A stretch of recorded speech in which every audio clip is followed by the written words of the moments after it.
এই ভিডিওতে আমরা হিউম্যান রিসোর্স মডিউল এবং ফ্রন্ট ডেস্ক মডিউল নিয়ে কথা বলবো। তো হিউম্যান রিসোর্স মডিউল হচ্ছে এইটা। হিউম্যান রিসোর্স মডিউল বা এইচআরএম মডিউলে ক্লিক করলে এর ভেতরকার উইন্ডোগুলো দেখা যাবে, যার মধ্যে প্রথমেই রয়েছে ডিপার্টমেন্টস। আপনার প্রতিষ্ঠানে যেই ডিপার্টমেন্টস রয়েছে এইগুলা ডিপার্টমেন্টস উইন্ডো ব্যবহার করে ক্রিয়েট করে নিতে হবে। যেমন আমি মনে করছি যে আপনার প্রতিষ্ঠানে অ্যাকাউন্টস ডিপার্টমেন্ট রয়েছে, তো অ্যাকাউন্টস লিখে সাবমিট করলে অ্যাকাউন্টস ডিপার্টমেন্ট তৈরি হয়ে যাবে। যদি সেলস ডিপার্টমেন্ট থাকে তাহলে সেলস লিখে সাবমিট করতে হবে। হিউম্যান রিসোর্স ডিপার্টমেন্ট থাকলে এইচআর ডিপার্টমেন্ট লিখে সাবমিট করা যেতে পারে। তো আপনার যদি আরও কোনো ডিপার্টমেন্ট দরকার হয় এইভাবে ক্রিয়েট করে নিতে হবে। তারপর হচ্ছে ডেজিগনেশন উইন্ডো। ডেজিগনেশন উইন্ডোতে এসে আপনার প্রতিষ্ঠানে যেই ডেজিগনেশন রয়েছে ওগুলো ক্রিয়েট করে নিতে হবে। যেমন আমি যদি মনে করি যে আমার প্রতিষ্ঠানে অফিসার্স ডেজিগনেশন রয়েছে, অফিসার্স ক্রিয়েট করে নিব। তারপর যদি এক্সিকিউটিভ থাকে তাহলে ক্রিয়েট করে নিব। তারপর ম্যানেজার থাকলে ম্যানেজার ক্রিয়েট করে নিব। তারপর যদি জেনারেল ম্যানেজার থাকে জেনারেল ম্যানেজার ক্রিয়েট করে নিব। আদার্স ইনফরমেশন যদি দরকার হয় আপনারা পূরণ করে নেবেন। ডেজিগনেশনের পরে হচ্ছে জব ক্যাটাগরি। তো জব ক্যাটাগরি ক্রিয়েট করার জন্য জব ক্যাটাগরি উইন্ডোতে আসতে হবে। আসার পর আপনার প্রতিষ্ঠানে যেই জব ক্যাটাগরি রয়েছে ওগুলো ক্রিয়েট করে নেবেন। যেমন ইঞ্জিনিয়ার থাকলে ইঞ্জিনিয়ার, অ্যাকাউন্টেন্ট থাকলে অ্যাকাউন্টেন্ট। তো এটাও তো জরুরি না, মানে চাইলে ক্রিয়েট করে নিতে পারবেন আর কি। আমি অ্যাকাউন্টেন্ট ক্রিয়েট করে নিচ্ছি।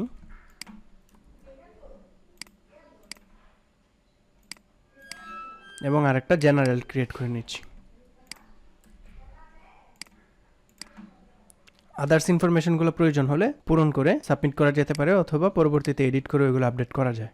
তারপরে চলে যাচ্ছি এমপ্লয়ি ফ্যাসিলিটিতে। যদি আপনার বোনাস প্রোফাইল এবং ট্যাক্স প্রোফাইল দরকার হয় এগুলো খুব সহজ, প্রোফাইল ক্রিয়েট করে নিলেই হবে। আমি এমপ্লয়ি ফ্যাসিলিটিতে আসতেছি।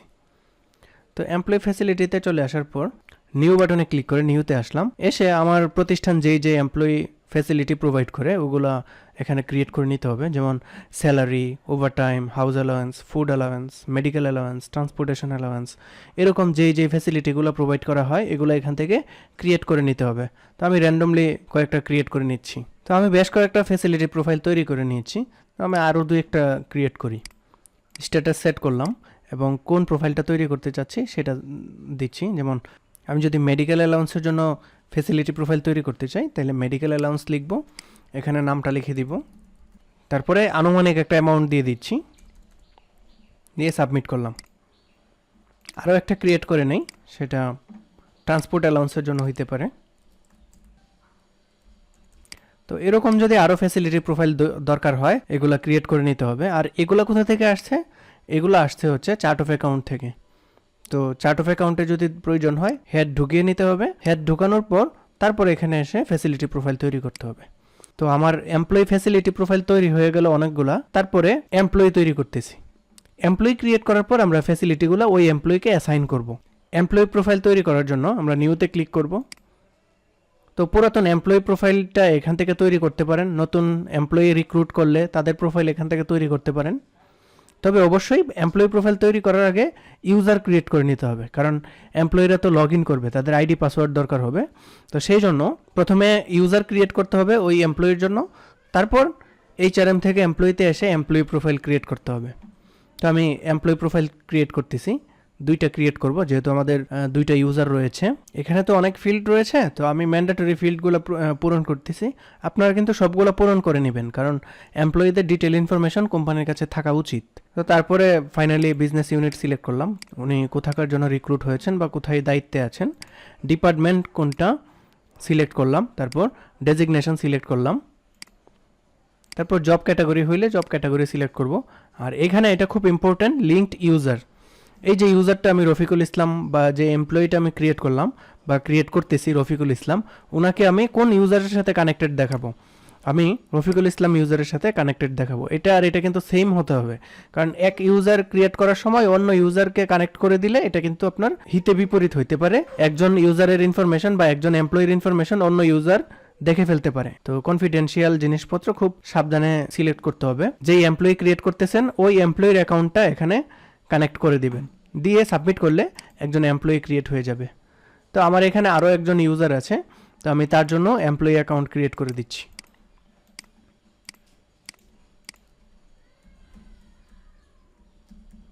এমপ্লয়ি আইডি দিলাম, এটা কোম্পানি পলিসি অনুযায়ী আইডিগুলো ক্রিয়েট করা হয়, তো এখানে জাস্ট লিখে দিলেই হবে।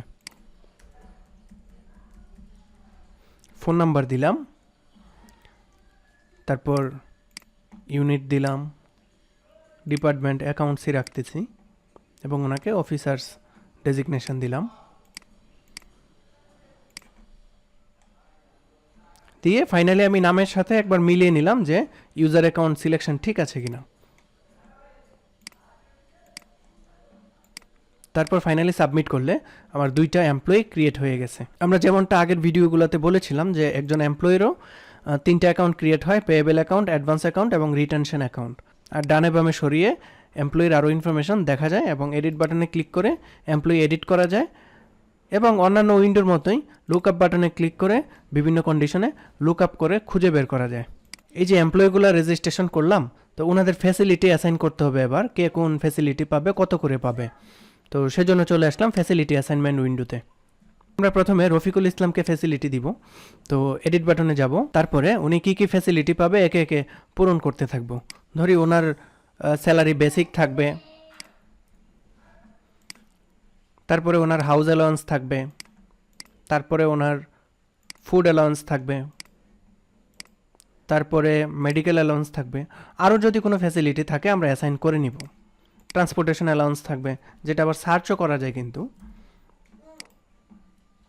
তো এখানকার যে অ্যামাউন্টগুলো, এগুলা প্রোফাইল ক্রিয়েট করার সময় যেই বাই ডিফল্ট আমরা একটা দিয়ে রেখেছিলাম ওগুলো আসছে, তো আমরা এখান থেকে চেঞ্জ করে দিতে পারবো আমরা ওনাকে কী কী ধরনের ফ্যাসিলিটি কীরকম দিতে চাই।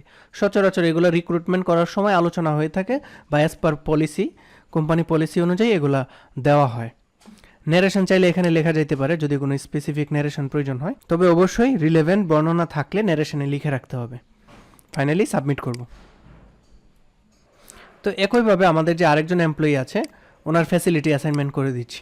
কাজ করি আমরা শুধুমাত্র স্যালারি গ্রস হিসাবে 20,000 টাকা দিয়ে দিচ্ছি। আমরা ধরে নিচ্ছি যে ওনার সাথে আমাদের অন্যান্য ফ্যাসিলিটির কোনো আলাপ হয়নি বা কমিটমেন্ট হয়নি। আমরা ওনাকে রিক্রুট করার সময় বলেছি যে গ্রস স্যালারি 20,000 টাকা দিব। তো এটা আপনারা আপনাদের মতো করে সেট আপ করতে পারবেন।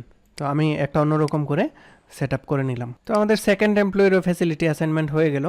তারপরে স্যালারি শিট ক্রিয়েট করে আমরা স্যালারি পেমেন্ট করব আর কি। তো তার আগে আমরা একটু অ্যাটেন্ডেন্স আপডেটটা দেখে নিই যে কীভাবে আমরা অ্যাটেন্ডেন্স আপডেট করতে পারি।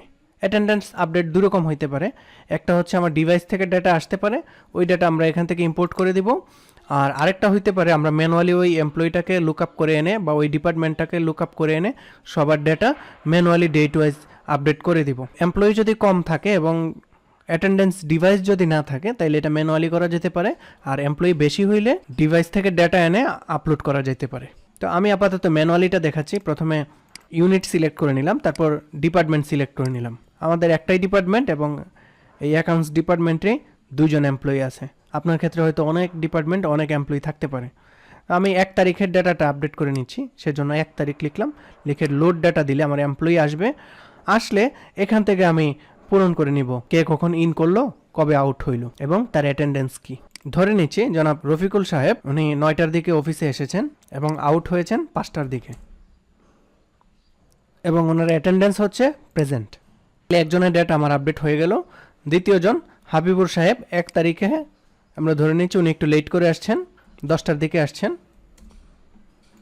এবং 5:30টায় বের হয়ে গেছেন এবং ওনার অ্যাটেন্ডেন্সও প্রেজেন্ট। তো 2জনের ডেটা আপডেট হয়ে গেল 1 তারিখের জন্য। আমরা যদি 2 তারিখের ডেটা আপডেট করতে চাই 2 তারিখে এসে লোড ডেটা দিব, দিয়ে রফিকুল সাহেব মনে করি 2 তারিখ অ্যাবসেন্ট ছিলেন এবং হাবিবুর রহমান সাহেব ওয়ার্ক ফ্রম হোম করেছেন। তো আমি 2 দিনের ডেটা কিভাবে আপডেট করতে হয় এটা দেখিয়ে দিলাম। এবার আমরা অ্যাটেন্ডেন্স রিপোর্টটা দেখব। তার জন্য চলে আসলাম অ্যাটেন্ডেন্স রিপোর্ট বাল্কে। আর এই সেলফ যেটা উনি এমপ্লয়ি নিজে লগ ইন করে নিজের ডেটা দেখার জন্য অ্যাটেন্ডেন্স রিপোর্ট সেলফ এই উইন্ডোটা। তো আমরা সেই জন্য বাল্কে চলে আসলাম। আসার পর কোন মাসের অ্যাটেন্ডেন্স ডেটা দেখতে চাই ওই মাস দিব, বছর দিব, ডিপার্টমেন্ট দিব, দিয়ে সাবমিট করলে আমার ওই মাসের অ্যাটেন্ডেন্স ডেটা দেখাবে। তো আমরা দেখতে পাচ্ছি যে 2 তারিখের ডেটাটা একটু দেখা যাচ্ছে না, ডট ডট ডট দিয়ে দেখায়। তো এরকম হইলে যদি মনে হয় আপনি ফুল ডেটা দেখতে চান তাহলে এই যে ডেটা কম্প্যাক্ট যেটা এটা নো করে দিবেন, দিয়ে দিলে এটার ফুল ডেটা দেখা যাবে। তো দেখা যাচ্ছে আমরা যেইভাবে অ্যাটেন্ডেন্স আপডেট করেছিলাম আমার এই শিটটা ওইভাবেই তৈরি হয়ে গেছে, যেটা প্রিন্ট করা যায় এবং এক্সেলে ডাউনলোড করেও ফেলা যায়। তো এই হচ্ছে আমার অ্যাটেন্ডেন্সের বিষয়। এবার চলে আসবো এমপ্লয়ি স্যালারি শিট তৈরি করার উইন্ডোতে।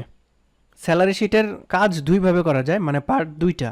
প্রথম পার্ট হচ্ছে স্যালারি শিট ক্রিয়েট করা, দ্বিতীয় পার্ট হচ্ছে প্রত্যেকের বেতন ভাতা যেগুলো আছে ওগুলো আপডেট করা। কারণ সবার বেতন ভাতা বা সবার ওভারটাইম এটা সেটা তো সব মাসে এক হয় না, তো এই জন্য এগুলো আপডেট করে নিতে হয়। আমরা প্রথমে স্যালারি শিটটা ক্রিয়েট করে নিই। নিউতে আসলাম, এসে স্যালারি শিটের নাম দিব, ধরি জুন মাসের স্যালারি দিব, তাহলে জুন 2024 স্যালারি শিটের নাম দিলাম, দিয়ে যখন সাবমিট করলে আমার এখানে দেখেন একটা স্যালারি শিট দেখা যাচ্ছে যেটা পোস্ট করা হয়নি। কারণ স্যালারি শিট ক্রিয়েট করার পর আমরা সব ধরনের বেতন ভাতা আপডেট করে ফাইনালি এখানে এসে পোস্ট দিব। তো আমাদের স্যালারি শিট ক্রিয়েট করা শেষ। এবার আমরা বেতন ভাতা অ্যাসাইন করব বা ফ্যাসিলিটি অ্যাসাইন করব ওই মাসের জন্য বা ওই স্যালারি শিটের জন্য। তো এটা করার জন্য আমার যেহেতু দুইটা এমপ্লয়ি চলে আসছে, আমরা যদি অনেক এমপ্লয়ি হয় তাইলে হয়তো আমরা ডিপার্টমেন্ট ওয়াইজ এগুলো কাজটা করব। তাইলে লুকআপে এসে ডিপার্টমেন্ট সিলেক্ট করে সাবমিট করব। তাইলে ওই ডিপার্টমেন্টের ডেটাগুলো আসবে, ওই ডেটাগুলো আপডেট করার পর অন্য ডিপার্টমেন্ট ধরবো, অন্য ডিপার্টমেন্টের ডেটা আপডেট করব। তো এইভাবে করা যায়। আর তাছাড়া আপনার যদি অল্প এমপ্লয়ি হয় তাহলে তো আর ডিপার্টমেন্ট ধরে ধরে ডেটা আপডেট করার দরকার নাই, আপনি জাস্ট সবগুলো এমপ্লয়ি একসাথে করে ফেলতে পারবেন।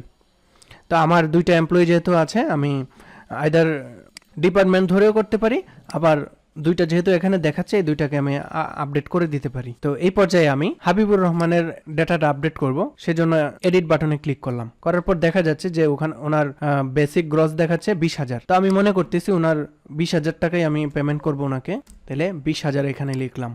যদি কোনো ডিডাকশন থাকতো, কোনো কারণে আমার বেতন কাটতে হইতো, ধরুন 1,000 টাকা যদি আমার কাটতে হইতো একদিন অ্যাবসেন্ট থাকার কারণে বা বিভিন্ন কারণে, তাইলে আমি এখানে ওই টাকাটা লিখে দিতাম। তো এই হচ্ছে বিষয়। এছাড়া এমন না যে উনি বেসিক স্যালারি পাবে শুধু একটাই এখানে অ্যাড করতে পারবেন, তা না। আপনি চাইলে আরও ফেসিলিটি এখান থেকেও কিন্তু অ্যাসাইন করে দিতে পারবেন। ধরেন ওনার যদি ওভার টাইম থাকে, আপনি ওভার টাইম এখান থেকে সেট করে দিতে পারবেন। তো আমি একটাই রাখতেছি এবং ন্যারেশন এনে লিখে দিলাম, বা রিলেভেন্ট ন্যারেশন থাকলে লিখতে হতো। তারপর সাবমিট করলাম। তাহলে একজন এমপ্লয়ি ডেটা আমার আপডেট হইলো ওই স্যালারি শিটের জন্য বা ওই মাসের জন্য। তারপরে দ্বিতীয় একজন যে আছেন ওনারটাতে চলে আসছি। ওনারটাতে আসার পর ওনার ট্রান্সপোর্ট অ্যালাউন্স 3,000 টাকা, মেডিকেল অ্যালাউন্স 2,000 টাকা, তারপর ফুড অ্যালাউন্স 2,000 টাকা। মনে করছি যে এখানে কোনো কারণে 500 টাকা আমরা কম দিচ্ছি বা ডিডাক্ট করতেছি। হাউস অ্যালাউন্স 2,000 টাকা এবং বেসিক স্যালারি 10,000 টাকা। আমি আর কোনো ডিডাকশন করতেছি না। তারপর ফাইনালি আমরা সাবমিট দিব। তো আমরা এই স্ট্যাটাস থেকেও দেখতে পাচ্ছি যে আমার দুজন এমপ্লয়িরই স্যালারি শিট ডেটা আপডেট হয়ে গেছে। আমার স্যালারি শিট ডেটা আপডেট হওয়ার পর আমরা ফাইনালি এখানে নিউতে এসে এই স্যালারি শিটটাকে পোস্ট করে দিব। আমরা যখন এই স্যালারি শিটটাকে পোস্ট করে দিব তখন সমস্ত এমপ্লয়ির ডিফাইন করার ডেটা অনুযায়ী পেয়েবল ক্রিয়েট হয়ে যাবে। তো এইবার স্যালারি শিট অনুযায়ী স্যালারি পেমেন্ট করার পালা। তার আগে আমরা একটু স্যালারি শিটটা দেখে নিই যে আমরা যেটা ক্রিয়েট করলাম এটার রিপোর্টটা কীরকম। তো স্যালারি শিট অনুযায়ী দেখা যাচ্ছে রফিকুল সাহেবের নেট পেয়েবল হচ্ছে 18,500 টাকা, যেহেতু আমরা 500 টাকা ডিডাক্ট করেছিলাম। তারপর হাবিবুর রহমানের নেট পেয়েবল হচ্ছে 20,000 টাকা। তো এই অনুযায়ী আমরা এখন ওনাদের টাকা পেমেন্ট করব। তো স্যালারি পেমেন্ট করার জন্য এমপ্লয়ি পে স্লিপে আসবো, নিউ বাটনে ক্লিক করব, তারপর কাকে স্যালারিটা দিচ্ছি তাকে সিলেক্ট করব, তারপর স্যালারি শিট সিলেক্ট করব, অ্যামাউন্ট সিলেক্ট করব বা অ্যামাউন্ট ইনপুট দিব। আমরা দেখতে পাচ্ছি যে রফিকুল সাহেবের পেয়েবল হচ্ছে 18,500 টাকা। ধরে নিচ্ছি ওনার স্যালারি ফুল পেমেন্ট করা হয়ে গেছে, তাহলে 18,500 টাকা লিখব। লিখে ন্যারেশন লিখব। ন্যারেশন লেখার পর টাকাটা কোথা থেকে দিচ্ছি সেটা সিলেক্ট করব। যদি পেটি ক্যাশ থেকে দেওয়া হয়ে থাকে পেটি ক্যাশ, আর ব্যাংক থেকে দেওয়া হয়ে থাকলে ব্যাংক। তো পেটি ক্যাশ সিলেক্ট করলাম। তাহলে একজনের স্যালারি পেমেন্ট হয়ে গেল। এবার দ্বিতীয় জনের স্যালারি পেমেন্ট যদি করতে চাই, দেখা যাচ্ছে ওনার 20,000 টাকা হচ্ছে স্যালারি পেয়েবল। তো আমরা একটা পার্শিয়াল পেমেন্ট করি ওনাকে, দেখার জন্য যে আমার লেজার হিস্ট্রিটা কীরকম দাঁড়ায়।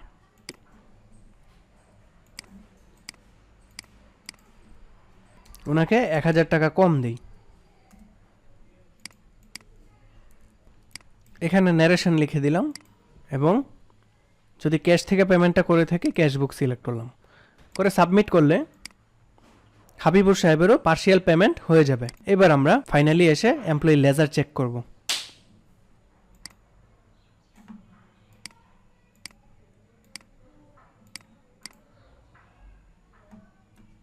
দেখা যাচ্ছে রফিকুল সাহেবের পেয়েবেল দাঁড়িয়েছিল 18,500, তো আমরা 18,000 টাকা পেমেন্ট করে দিয়েছি, 18,500 টাকা। তো ফাইনালি ওনার ব্যালেন্স 0। তো আমরা যদি হাবিবুর সাহেবের লেজারটা দেখলে দেখা যাবে যে ওনার পেয়েবেল দাঁড়িয়েছিল 20,000 টাকা এবং আমরা পেমেন্ট করেছি 19,000 টাকা, এবং ফাইনালি ব্যালেন্স উনি আরও কোম্পানির কাছে 1,000 টাকা পাবে। তো এই হচ্ছে মোটামুটি আমার হিউম্যান রিসোর্স মডিউলের মেজর কাজকর্ম। এছাড়া আরও উইন্ডো ফিচার রয়েছে, ওগুলো না দেখালেও চলবে, আশা করি আপনারা বুঝতে পারবেন। দ্বিতীয় পার্টে এখন আমরা ফ্রন্ট ডেস্ক মডিউলটা নিয়ে কিভাবে কাজ করতে হয় ওইটা দেখব। সেজন্য চলে আসতেছি ফ্রন্ট ডেস্ক মডিউলে। এসে দেখা যাচ্ছে যে এখানে ভিজিটর নামে একটা উইন্ডো রয়েছে, স্টাফ ইন আউট রয়েছে, ফোন কল রয়েছে, কমপ্লেন রয়েছে, পোস্টাল রয়েছে। এই ভিজিটর উইন্ডোটা হচ্ছে কোম্পানিতে যারা ভিজিট করতে আসেন বা বিভিন্ন ধরনের সাপ্লায়ার, তারপর কাস্টমার বা এমপ্লয়ির রিলেটিভরা আসলে বিভিন্ন কোম্পানি ইন আউটের লগ হিস্ট্রি মেনটেন করার জন্য একটা রেজিস্টার বুক মেনটেন করে। তো এটা ডিজিটালি আমাদের এসপিএলইআরপি ব্যবহার করেও করা যাবে। যেমন আমি নতুন একটা এন্ট্রি যদি দিতে চাই, নিউতে আসবো, আসার পর দেখা যাচ্ছে আমি স্ট্যাটাস সেট করব, ভিজিটরের নাম লিখব, ফোন নাম্বার লিখব এবং ওনারা কতজন আসছেন সেটা দিব, এবং কার কাছে আসছে ওইটা লিখব, আমাদের এমপ্লয়ির নাম লিখব যার কাছে আসছেন। তারপর ইন টাইম দিব, কয়টার সময় উনি প্রবেশ করেছেন, এবং আউট টাইমটা আপাতত কেটে রাখবো, পরবর্তীতে আমরা লিখে দিব। পারপাস লিখব, কোন পারপাসে উনি আসছেন বা কেন আসছেন। তারপর বিজনেস ইউনিট এবং ডিপার্টমেন্ট সিলেক্ট করে ফাইনালি সাবমিট করব। আমার যদি রিমার্কস দরকার হয় লিখে রাখতে পারি, না প্রয়োজন হলে লিখব না। সাবমিট করার পর আমার রেকর্ড একটা তৈরি হয়ে গেল। এখন এই আব্দুল হামিদ সাহেব যখন বের হয়ে যাবেন বা মিটিং শেষ করে বা কাজ শেষ করে যখন অফিস থেকে চলে যাবেন, তখন আমরা ফাইনালি আউট টাইমটা এখানে মেনশন করে দিব। আমি ধরে নিচ্ছি যে উনি 1 ঘন্টা পরে চলে গেছেন বা 30 মিনিট পরে চলে গেছেন, তাইলে 11:30 লিখে আমি ফাইনালি সাবমিট করলাম। তো এইভাবে এসপিএলইআরপি ব্যবহার করে ভিজিটর লগ মেনটেন করা যায়। তদ্রূপভাবে আমাদের স্টাফরা যখন অফিসের বাইরে আসবে যাবে, এটা লগ মেনটেন করার জন্য স্টাফ ইন আউট এই উইন্ডোটা ব্যবহার করা যেতে পারে। তো আমি একজন এমপ্লয়ির ইন আউট রেকর্ড দেখাচ্ছি। যেমন রফিকুল সাহেব যদি তার পার্সোনাল রিজনে কোথাও যান, বের হন, বা অফিসের কাজেও হইতে পারে, উনি যদি অফিস থেকে সাইন আউট করেন, তাইলে আমরা এখানে আউট টাইমটা দিয়ে দিব এবং ইন টাইমটা আপাতত আমি কেটে দিচ্ছি, কারণ উনি যখন অফিসে আবার সাইন ইন করবেন তখন ইন টাইমটা দিব। এবং কে পারমিশন দিয়েছেন ওই পারমিশন ব্যক্তির নাম অথবা ডেজিগনেশন লেখা যেতে পারে। পারপাস লিখতেছি পার্সোনাল, অফিসের কাজও হইতে পারে। অফিসের কাজ হইলে পারপাস, যেই পারপাসে উনি অফিস থেকে বের হচ্ছেন সেই পারপাস লিখব, লিখে সাবমিট করব। এখন রফিকুল সাহেব যখন আবার অফিসে ফেরত আসবেন, তখন আমরা আবার ইন টাইমটা এখানে মেনশন করে দিব, দিয়ে সাবমিট করলে আমার একটা লগ মেনটেন কমপ্লিট হবে। এইভাবে যত এমপ্লয়ি ইন আউট হবে এগুলো আমরা ডিজিটালি এসপিএলইআরপিতে স্টোর করে রাখতে পারি। এগুলো বিভিন্ন কোম্পানি সচরাচর একটা ফিজিক্যাল লগবুক মেনটেন করে এবং এমপ্লয়িরা সাইন করে, যেটা সচরাচর ফ্রন্ট ডেস্কে থাকে অথবা যিনি সিকিউরিটির দায়িত্বে থাকেন ওনারা এটা মেনটেন করেন। এরপর হচ্ছে ফোন কলস হচ্ছে কোম্পানি থেকে কি কি কল করা হয়েছে, কাকে কল করা হয়েছে, কোনো ফলো আপ ইনফরমেশন আছে কি না, এই ধরনের বিষয়াদি এখান থেকে ফোন কলস উইন্ডোতে এসে স্টোর করে রাখা যায়। যেমন আমি ধরে নিচ্ছি যে একজন কাস্টমারকে কল দেওয়া হয়েছিল, তো ওনার নাম হচ্ছে হাসানুর রহমান এবং ফোন নাম্বার হচ্ছে এইটা, এটা একটা ডামি ফোন নাম্বার। তারপরে আদার্স ইনফরমেশন লাগলে আমরা লিখব। আমি ধরে নিচ্ছি 5 মিনিট কথা হয়েছে ওনার সাথে, কল টাইপ হচ্ছে আউটগোয়িং। তারপর নেক্সট ফলো আপ ডেট যদি থাকে, ওনার সাথে কথা বলার পর যদি বুঝতে পারেন যে আবার হয়তো 25 তারিখে একটা ফোন দিতে হবে ওনাকে, তাইলে এটা লিখে রাখতে পারেন। এবং কে কল করছে, ধরি উনি কল করছেন, রিমার্কসে কোনো তথ্য থাকলে লিখে রাখা যাবে, ডিসক্রিপশনও লেখা যাবে। আমি ফাইনালি সাবমিট দিচ্ছি। তো এইভাবে প্রত্যেকটা ফোন কলের রেকর্ড সেভ করে রাখা যায়। ফলো আপ ইনফরমেশনগুলো ব্যবহার করে পরবর্তীতে ফলো আপ করা যায় এবং ফোন কলসগুলো ডকুমেন্টেড থাকে। তারপরে হচ্ছে কমপ্লেইন উইন্ডোতে এসে কেউ যদি কমপ্লেইন করে এই কমপ্লেইনগুলা স্টোর করে রাখা যায়, এগুলার ফলো আপ করা যায় এবং কি অ্যাকশন নেওয়া হয়েছিল ওই কমপ্লেইনের এটা লিখে রাখা যায়। তো এইভাবে ডকুমেন্টেশনের কাজগুলো করা যায়। তো আমি এখানে আর কোনো এন্ট্রি দিচ্ছি না, মোটামুটি সেম এবং খুব সহজ। তারপরে চলে আসতেছি পোস্টালে। পোস্টাল বিষয়টা হচ্ছে একটা কোম্পানিতে প্রতিনিয়ত বিভিন্ন ডিপার্টমেন্ট থেকে, বিভিন্ন অর্গানাইজেশন থেকে, বিভিন্ন ব্রাঞ্চ থেকে, আবার বিভিন্ন ব্যক্তি থেকেও বিভিন্ন ধরনের চিঠিপত্র আসে যায়। কিছু চিঠি হয়তো কোম্পানিতে আসলো, আবার কিছু চিঠি কোম্পানি থেকে পাঠানো হইলো। তো এগুলার কি স্ট্যাটাস, কখন কাকে পাঠানো হয়েছে, এগুলার লগ এবং ইনফরমেশন এই পোস্টাল উইন্ডো ব্যবহার করে ডকুমেন্টেশন করা যায়। যেমন আমি যদি নতুন একটা রেকর্ড এন্ট্রি দেই, নিউতে আসলাম, আসার পর স্ট্যাটাস সেট করলাম এবং কার থেকে চিঠিটা যাচ্ছে তার ফোন নাম্বারও লিখে রাখতে পারি। তারপর চিঠিটা কার কাছে যাচ্ছে আমি তার নাম লিখে দিতে পারি, ফোন নাম্বার দিয়ে দিচ্ছি এবং ফলো আপ ইনফরমেশন থাকলে ফলো আপ ইনফরমেশন সেট করে দিচ্ছি। ফাইনালি রিমার্কস এবং ডিসক্রিপশনে বিভিন্ন ইনফরমেশন লিখে রাখা যায়, চাইলে আমরা স্টোর করে রাখতে পারি। তারপর সাবমিট দিলে এই রেকর্ডটা সেভ হয়ে যাবে। তো এই হচ্ছে আমার মোটামুটি HRM মডিউল এবং ফ্রন্টডেস্ক মডিউলের কাজ করার আলোচনা বা টিউটোরিয়াল। তো আজকে এই পর্যন্তই, ধন্যবাদ সবাইকে, ভালো থাকবেন।